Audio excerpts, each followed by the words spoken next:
दोस्तों, मैं डॉक्टर अब्दुल हन्नान आपका अपने इस YouTube channel inside medical education पर दिल की गहराइयों से खैर मकदम और हार्दिक स्वागत करता हूं। आज के इस वीडियो का टॉपिक है हील पेन यानी एड़ी में दर्द, और एड़ी में दर्द के क्या क्या काउज़ हैं और उससे हम कैसे निपटारा यानी कि हील पेन से निजात पाने के लिए कौन से ऐसे होम्योपैथिक मेडिसिन का इस्तेमाल कर सकते हैं, इसी के बारे में बात करेंगे। तो चलिए वीडियो को शुरू करते हैं।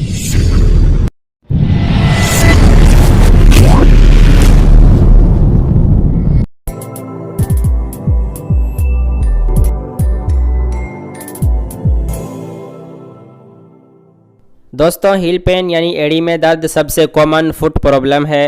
हील पेन के दो मुख्य कारण हैं। पहला है प्लांटर फैसाइटिस और दूसरा है एचिल्स टेंडिनाइटिस। इसके अलावा हील बर्साइटिस, गुलेंस deformities, tarsal tunnel syndrome, stress fracture, Sever's disease, soft tissue tumour, परिसंचरण यानी कि ब्लड सर्कुलेशन में प्रॉब्लम, चलने या दौड़ने के दौरान पोस्चर का ठीक न होना, बोन सिस्ट या fluid field cyst in bone, neuroma और ऑस्टियोमाइलाइटिस। इसके अलावा स्प्रेन एंड स्ट्रेन की वजह से भी हील में पेन हो सकता है। अब इन सभी डिजीज़ के पर्सपेक्टिव से बात कर लेते हैं कि ये सभी डिजीज़ क्या होते हैं और इसके क्या क्या कॉमन काउज होते हैं। पहला सबसे मोस्ट कॉमन काउज है हील पेन का प्लांटर फैसाइटिस। एक्चुअली ये एक ऐसी स्थिति होती है जब फीट पर बहुत ज़्यादा प्रेशर पड़ने की वजह से प्लांटर फेसिया लिगामेंट डैमेज होने लगता है। इसी प्लांटर फेसिया लिगामेंट के डैमेज होने की वजह से एरी या हील में पेन होने लगता है और यही स्टिफनेस का कारण भी बन सकता है। जब इसी प्लांटर फेसिया में वियर एंड टियर की वजह से इन्फ्लेम्ड हो जाते हैं ये प्लांटर फेसिया, यानी कि उसमें इन्फ्लामेशन की कंडीशन हो जाती है, तो उस कंडीशन में ये एरी में दर्द का कारण बन जाता है, यानी हील के बॉटम में पेन होने लगता है। इसके अलावा कैल्केनियस बोन के अराउंड लिगामेंट या सॉफ्ट टिश्यू में खिंचाव या तनाव की वजह से भी एड़ी या हील में पेन हो सकता है। दोस्तों, हील पेन या एड़ी में दर्द का दूसरा सबसे कॉमनेस्ट काउज है एचिल्स टेंडिनाइटिस। यह एक ऐसी स्थिति होती है जिसमें कि काफ मसल को हील से अटैच करने वाली टेंडन इंजर्ड या ओवर यूज की वजह से इन्फ्लेम्ड हो जाती है, यानी उसमें इन्फ्लामेशन हो जाती है और उसी इन्फ्लामेशन की वजह से पेन होने लगता है। अब बात कर लेते हैं हील बर्साइटिस की। दोस्तों, ये एक ऐसी स्थिति होती है जब फाइब्रस सेक जो कि फ्लूइड से भरा हुआ होता है उसमें इन्फ्लामेशन की वजह से ये स्थिति पैदा हो जाती है, यानी इसके वजह से भी हील में पेन होने लगता है। गुलेंस डिफॉर्मिटी एक ऐसी स्थिति होती है जिसमें हील के बैक में बोनी इनलार्जमेंट हो जाती है। इसके अलावा अगर बात करें तो टार्सल टनल सिंड्रोम यानी टीटीएस भी हील पेन का एक मोस्ट कॉमन काउज होता है। टार्सल टनल सिंड्रोम के केस में फुट के बैक के जो लार्ज नर्व होते हैं वो कंप्रेस होने लगते हैं, यानी कि दबने लगते हैं। उसी नर्व के कंप्रेशन की वजह से पेन होता है। स्ट्रेस फ्रैक्चर के कारण भी हील पेन होता है जब रिपीटिटिव स्ट्रेस पड़ता है मेटाटार्सल बोन पर। स्ट्रेस एक्सेसिव होने की वजह से या भारी कामकाज करने की वजह से मेटाटार्सल बोन पर दबाव पड़ता है और उसके वजह से स्ट्रेस फ्रैक्चर की कंडीशन आती है और उसके कारण भी हील में पेन हो सकता है। दोस्तों, बच्चों के अंदर हील पेन का सबसे मोस्ट कॉमन काउज है सेवर्स डिजीज़। बेसिकली सेवर्स डिजीज़ में होता कुछ यूँ है कि एरी के अंदर जो ग्रोथ प्लेट होता है उसमें बार बार ट्रॉमा की वजह से या ओवर यूज़ यानी ज़्यादा मूवमेंट की वजह से हील पेन होने लगता है। यानी ग्रोथ प्लेट का ओवर यूज़ होना या बार बार ग्रोथ प्लेट में ट्रॉमा होना ये बच्चों के अंदर हील पेन का सबसे कॉमनेस्ट काउज होता है।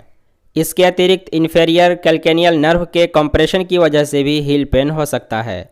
तो दोस्तों, ये सभी कुछ कारण हैं जिसके वजह से हील पेन होता है। यानी कंक्लूजन के तौर पर हील के अराउंड जितने भी लिगामेंट या बर्सा होते हैं उसमें इंजरी तथा वियर एंड टियर की वजह से या over use excessive repetitive stress की वजह से आमतौर पर हील पेन होता है। तो चलिए अब वीडियो के महत्वपूर्ण सेगमेंट की तरफ बढ़ते हैं, यानी कि हील पेन का ट्रीटमेंट कैसे करें। दोस्तों, कई बार तो रेस्ट करने से भी ओवर यूज या इंजरी की वजह से हुए हील पेन ठीक हो जाते हैं, लेकिन कई बार मेडिसिन की ज़रूरत पड़ सकती है। तो चलिए अब कुछ इंपॉर्टेंट होम्योपैथिक मेडिसिन के बारे में बात कर लेते हैं जो कि हील पेन के केस में बहुत ही अच्छी रिजल्ट देती है। दोस्तों, यूँ तो होम्योपैथी में बहुत सारी मेडिसिन हैं जो कि हील पेन के केस में काम में लाई जाती है, यानी कि होम्योपैथी में कोई दवा किसी बीमारी के लिए खास नहीं होती है क्योंकि लक्षणों के अनुसार अलग अलग दवाइयाँ होती हैं। लेकिन यहाँ पे कुछ इंपॉर्टेंट होम्योपैथिक मेडिसिन कुछ कॉमन सिम्टम्स के बेसिस पर डिस्कस की जा रही है। तो इस कॉमन सिम्टम्स के पर्सपेक्टिव से अगर बात करें तो सबसे पहली मेडिसिन आती है ब्रायोनिया। दोस्तों ब्रायोनिया 30 पोटेंसी में आप तब इस्तेमाल में ला सकते हैं जब जरा सी मोशन से दर्द बढ़ने लगता है। नेक्स्ट मेडिसिन आती है रस्टॉक्स। दोस्तों जब दर्द फर्स्ट मोशन से एग्रावेट हो, यानी कि फर्स्ट मोशन से दर्द में बढ़ोतरी होता हो और उसके बाद मोशन करने से दर्द में आराम मिलता हो, तो ये एक रस्टॉक्स का खास इंपॉर्टेंट पिकुलियर सिम्टम्स है।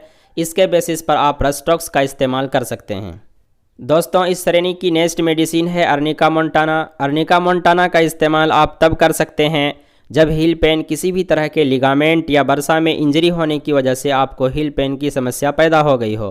तो उस समस्या से निजात पाने के लिए आप अर्निका मोंटाना को 30 पोटेंसी में दिन में 3 बार इस्तेमाल कर सकते हैं। नेक्स्ट मेडिसिन है कैलकेरिया फ्लोर। जब बोनी इन्लार्जमेंट की वजह से हील में पेन होने लगे तो आप कैलकेरिया फ्लोर का इस्तेमाल कर सकते हैं। इसके अलावा भी बहुत सारे इंपॉर्टेंट होम्योपैथिक मेडिसिन हैं, जैसे उनमें से कुछ है कैलकेरिया फॉस, सलीसिया, रूटा। ये सभी मेडिसिन भी इस केस में इस्तेमाल में लाई जाती है। So friends, this is the video on cause and treatment of heal pen. Hopefully this video will be helpful for you. Thank you for watching.